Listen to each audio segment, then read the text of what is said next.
Hello and welcome. You are watching News 9 Live. I'm Krishna Kumar, and the big story we're talking about at this hour is the question on whether India's Finance Ministry is rethinking the new LTCG, or the long-term capital gains tax policy that was adopted in Budget 2024. Let's begin.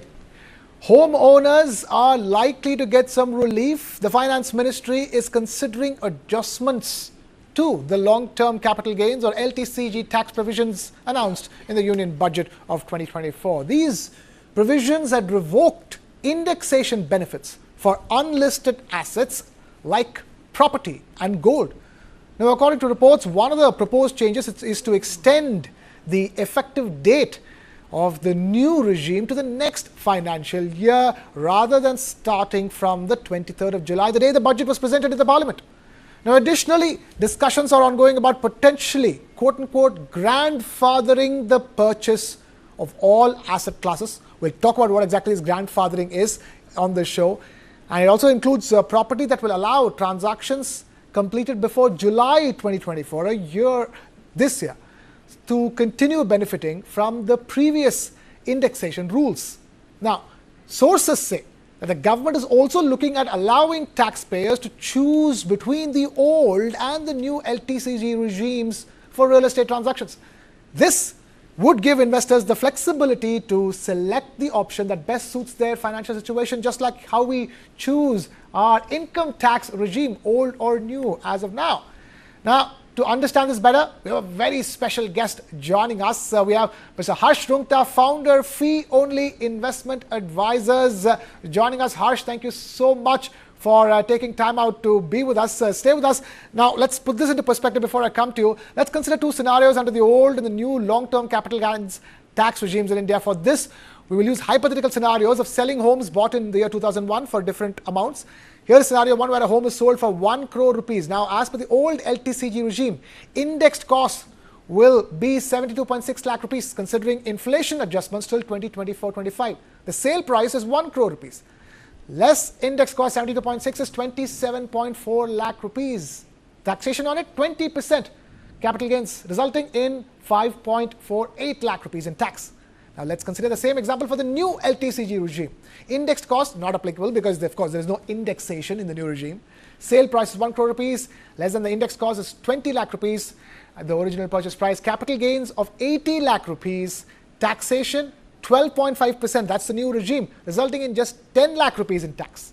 So what is the outcome? Under the new regime, there's a higher tax liability of around 4.5 lakh rupees, and that shows a loss as compared to the old regime. Now, let's consider another scenario. Scenario number two. Let's say the home is sold for 5 crore rupees. Under the old LTCG regime, index cost is 72.6 lakhs adjusted for inflation.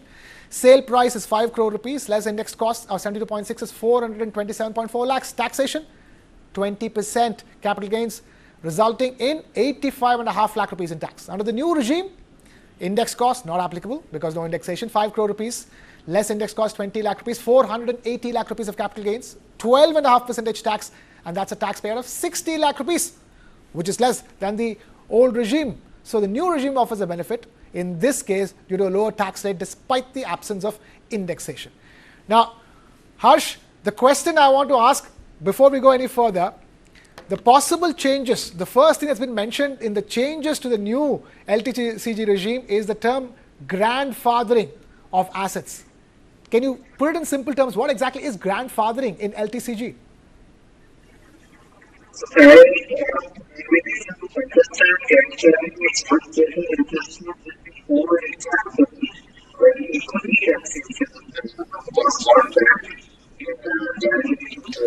Right, Harsh, we seem to be having a bit of an issue with your audio. We will just fix that and come back to you. Stay with us. That was Harsh Rungta over there of Fee Only. He'll be with us. We are trying to understand what exactly is the best way forward for all of us, homeowners and property buyers out there.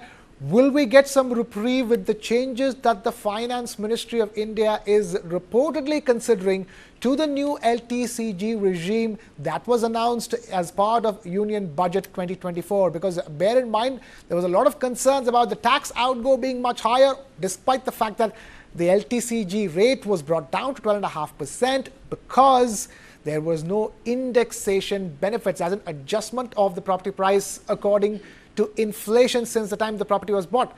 Now, there are hopes that there are discussions ongoing about potentially grandfathering the purchase of all asset classes, including property, that will allow transactions completed before July 2024 to get the benefits from the previous indexation rules. That's number one. The government is also reportedly looking at allowing taxpayers to choose, like we choose our income tax regime, be it old or new. Some of us in the old, some of us in new. We would be allowed to choose the LTCG regime as well for real estate transactions. That's also one of the changes being considered. Bear in mind, none of this is final. We're yet to hear an official word from the Finance Ministry on what exactly are the changes that are going to be done, if at all they're going to be done. These are reports that are telling us will investors get flexibility to select the best option that suits them. But even as we ask that question, we are trying to understand what exactly is more beneficial. In a scenario where the house costs at 5 crore rupees, when the value of the house is up, that is when the benefits of the new tax regime really show up. Then your tax outgo is low without the indexation benefits. However, if you were to choose the old regime for much lower value transactions, that's when the indexation benefits really kick in. There's a huge difference when the cost of the house in itself is low in terms of your tax outgo. Indexation is applicable to long-term investments, as we are talking about. So between the old and the new tax regime, indexation has been removed. And bear in mind, indexation includes debt fund and other asset classes as well. And it helps in adjusting the purchase price of investments. Indexation is a key factor that affects not just the home buyer, it also affects the real estate industry per se. And that is the reason why it is a double-edged sword. It makes it difficult for home buyers or aspiring home buyers, if they believe that the new LTCG regime will result in a higher tax outgo, which means the investment that they make in the house will not yield the kind of returns that they originally believed to be, then they will refrain from buying houses. Bear in mind, the housing market is doing exceedingly well at this point in time. It has bounced back from some terrible times before, and it would really want the momentum to keep continuing. And the hope is that the new LTCG regime is not a party pooper in that sense for the real estate industry. That's as far as the stakeholder is concerned, the real estate industry is concerned. But for you as the homeowner and the home buyer, what is it going to be? We have my colleague and friend Karthik Malhotra joining us in the studio for more. Karthik, I mean, the debate continues. There are hopes. Now, any single inkling of a possible rethink is fueling a lot of relief. It's all still in the realm of speculation, Krishna, and in fact the finance bill has been presented in Parliament today, and the hope is that perhaps there is going to be some discussion, some debate in Parliament over whether the new taxation change and perhaps this whole concept of grandfathering kicks in, through which it becomes, the choice is back with the consumer, with the home buyer stroke home seller, as the case may be, on which tax regime he or she wants to apply for. The whole idea being that LTCG, if you remember, was introduced only in 2018. Up until then, there was absolutely no long-term capital gains stroke short-term capital gains which was applicable, and all the income would be added back to your taxable income, and hence you would pay the tax as per the tax slab applicable to you. Income tax, right? Exactly. So in this case now, if you've bought a property between 2001 and 2018, and now before this 2024 new tax regime, which got introduced in the budget, the new LTCG kicks in, you as a seller of a property have not factored in these changes. So if you happen to have bought a house before this period, then you may be allowed grandfathering, which means you may be given a choice to opt for the existing old long-term capital gains at 20%, including indexation. But whether this will happen or not, and what kind of decisions get taken in the Parliament, is something that we will have to wait and watch. But it's interesting, even as we are, whether we, as you're rightly pointing out, and as you've been saying from the beginning, we're yet to understand if any of these proposed changes are actually going to happen. We have Harsh Rungta now with us on the broadcast back. Harsh, great to have you with us. Talk to us in simple terms about grandfathering and your views on the proposed grandfathering of all asset classes. So Just to understand the concept of grandfathering, let me quickly take you back to the time on February 1, 2018, when taxation on equity was reintroduced from zero. 10% tax was introduced. But one, the capital gains as on 31st January, that would not be taxed even if it is sold today. So what it did was that it said that what would be deducted from the sale price would be the cost price or the sale price or the value of the shares as on 31st January. Now that is grandfathering. So that even though gains were taxable, but only gains made after 31st January. That's grandfathering. As far as real estate is concerned, I don't see what grandfathering is there. I think they're talking about 1/4/2001, but that grandfathering existed. I mean, if you had bought an asset prior to 1/4/2001, then you could substitute the value as on 1/4/2001 at your option. That already existed. That has not been brought in by the amendment.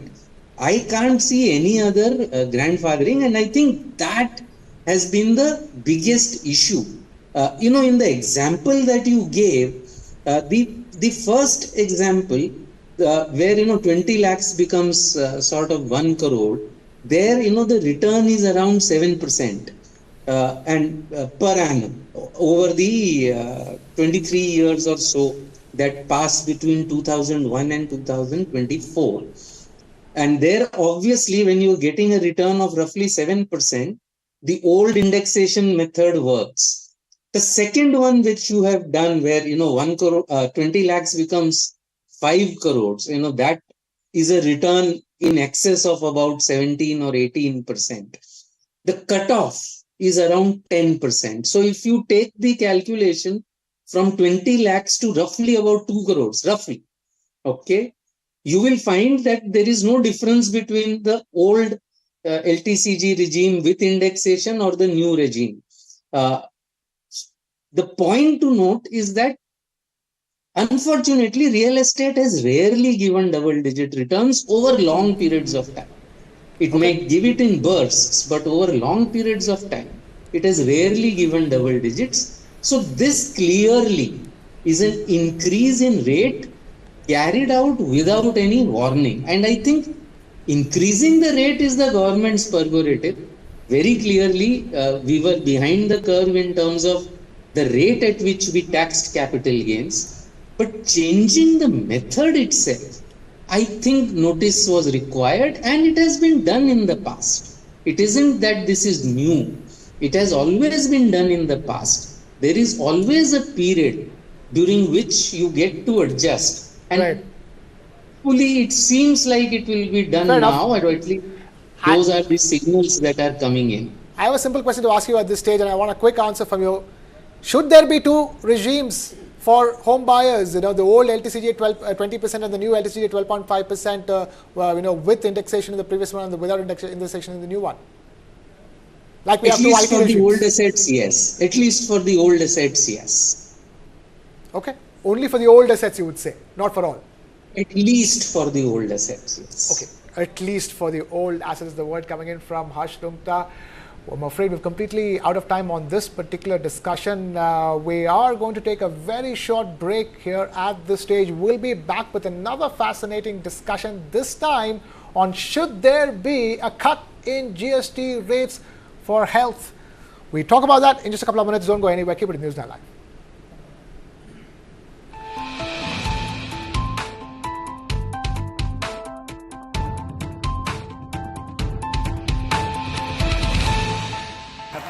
Lived up to their pre-tournament billing, delivering a series of less than convincing performances. With 2 draws and a solitary win. Your son will be Messi. No studies, just football all day. Go, my son, go. Make my face shine through playing football. Not only your face, but also the country's. I will conquer the world by playing football. Come, let's go to Germany! World's largest football talent hunt, News 9 Indian Tigers and Tigresses. In association with DFB Pokal, Bundesliga, BVB and India Football Center. Train and play matches in Europe. Register now and fly to Germany. IndianTigersandTigresses.com. For the very first time in our investigation, we unmasked the killer of Ravindra Matre. In 5G, we have to stand with the world, and in 6G, we have to lead the world. Winning a Grammy was an absolutely surreal experience.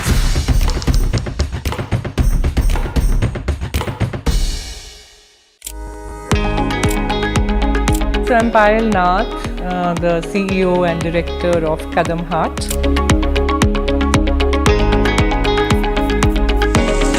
We're working with people, we're working with emotions, we're working with hands, we're working with nature. We are very clear, we want to commit to livelihoods, we want to commit to the planet. We want to impact 1 million artisans, which is 1 million families minimum. Be the change that you want to see. This and more.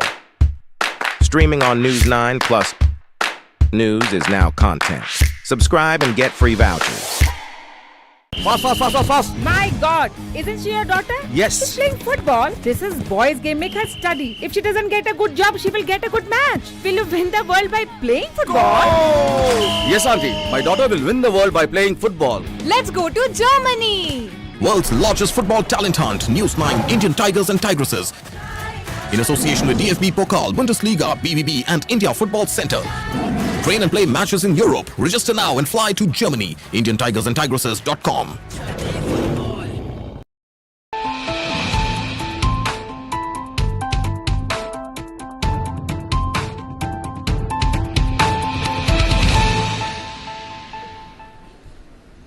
Hello and welcome. You are watching News 9 Live. I'm Krishna Kumar, and at this hour we're asking the question, is it time to slash down GST rates on health insurance? The Government of India on Monday revealed that GST on health and life insurance generated over 21,200 crore rupees over the past 3 years, with over 8,200 crore rupees collected in the last financial year 2023-24. Junior Finance Minister Pankaj Chaudhary noted that over 3,200 crore rupees came from health policy insurance, reissuance. He mentioned that while some insurance schemes for the poor and differently abled are GST-exempt, there have been calls from industry representatives for a reduction or exemption from the 18% GST rate. Meanwhile, leaders of the India Alliance bloc protested outside the Indian Parliament demanding the rollback of this GST rate. Let's first listen to what Congress Party MP Shashi Tharoor had to say. Point out is that you can't really impose GST on something as essential as life insurance. The government has announced a policy of life insurance for all and health insurance for all by 2047, and now they're taxing in such a way that there will be no possibility of being able to do that. Sir, we already, by the way, have the highest out-of-pocket expenses in health, and now you also want to pay 18% GST. It's not fair to people. Sir, could you... We need an AIMS in Kerala, which has been promised since 2014, and that's what that extra protest was. And joining us are Mr. Lokesh Damania, CFO of Clear Medi, and Harsh Rungta, founder, fee-only investment advisor. Thank you both of you for joining us. I want to begin by asking a very simple question. Lokesh, is it just politics, or is there any real merit in cutting tax on health insurance? Yeah, it is very subjective what you are saying. It is politics or something else. But what I see as a government, if they are looking for the poor people, like they are giving Ayushman cards and 5 lakh rupees, they are funding from their side for the poor people and other people. So why they are not looking for the common people?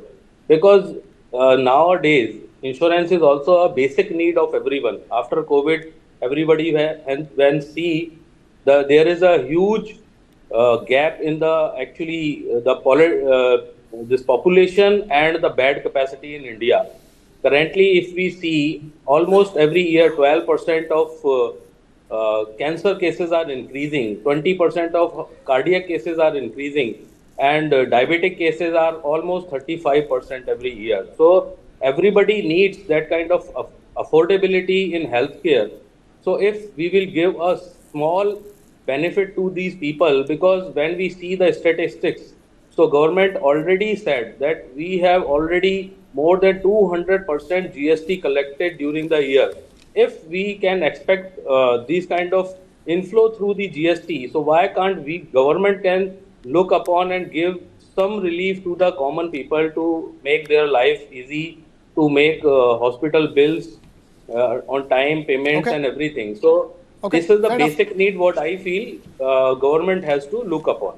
Okay, Harsh, if I were to ask you, talk to us, does it only hurt the consumer or is it bad for the insurance sector as a whole?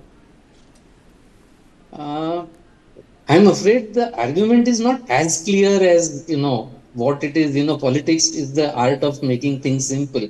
But, 100 rupees, let's say, is the premium, and that you charge 18%. So 118 is the cost to the consumer. While working out that 100 rupees, the insurance company, let's say, has paid commissions and some other expenses on which itself it has incurred GST. So let's say that is 20 rupees. On that 20 rupees, it has paid a GST of 3.6, which it does not take into account because it is able to set this off against the GST it collects.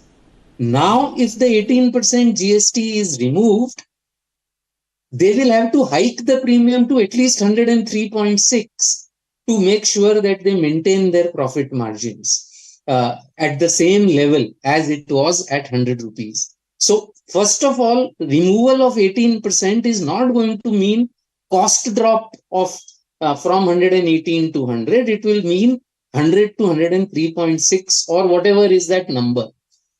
Second and biggest impediment, according to me, is that the insurance industry does not have a great track record of passing on tax benefits to the consumers. The example I gave you, plus if you look at the life insurance industry, they have been blessed with tax breaks. And what have they done with that tax breaks? They have used that tax breaks to give high commissions and make high profits. Ultimate consumer has not benefited. So I think I am not saying I'm against this thing about giving exemption on GST. I'm just saying that you need to take other things into account. That's one. And the second thing that we need to think about is that this is not the only essential service that is being taxed, right? We have life-saving medicines, life-saving equipment, plenty of things that are essentials on which the GST is being paid. So this demand isn't going to stop at life insurance premiums or health insurance premiums. Obviously, if this is conceded, there will be snowballing demands. Again, I'm not against it. That's not really my area of expertise. My point only is that there are more things to consider than just plain simple reducing cost from 118 to 100. And on how many items will you make this exemption? What will be the impact on overall collections? I think those things need to be considered as well before this demand is conceded. That's my only point. In the government's defense, there is also the Ayushman Bharat scheme, which means that the more vulnerable are indeed subsidized. So this particular 18% GST then affects only the middle class. And, considering the rising middle class anger in terms of taxes that they have to pay, from income tax to all the other taxes, where does that argument fit in? Harsh. You're asking me? Yes. Okay. So yes, I mean, we, in terms of the taxation, obviously, the middle class bears the brunt of taxation, especially the salaried middle class, because neither can they escape income tax, nor can they escape GST, because every time you purchase, and now given the fact that the industry, we are more and more, formalized economy, and not paying GST does not make sense in a chain economy that we have become. Right. And that's a very good thing. So I think the incidence of taxation is very high. And I think a good way to look at tax relief would be that taxpayers have rewarded the government with better compliance And should we not bring down overall rates, whether they are income tax, whether they are GST, rather than doing it in bits and pieces? I think this needs to be considered by experts rather than do it sector wise. That is my sort of a very preliminary view. And it requires, I think, much greater thought before these decisions are taken. Fair enough. Harsh Rungta there of Fee Only giving us that perspective. I'm afraid we've completely run out of time here on the show. With that, thank you, Harsh, for taking time out to be with us here on Newsline Live. Hope to keep having you again and again. With that, it's a wrap here from my side. Thank you so much for watching. This is Krishna Kumar signing off.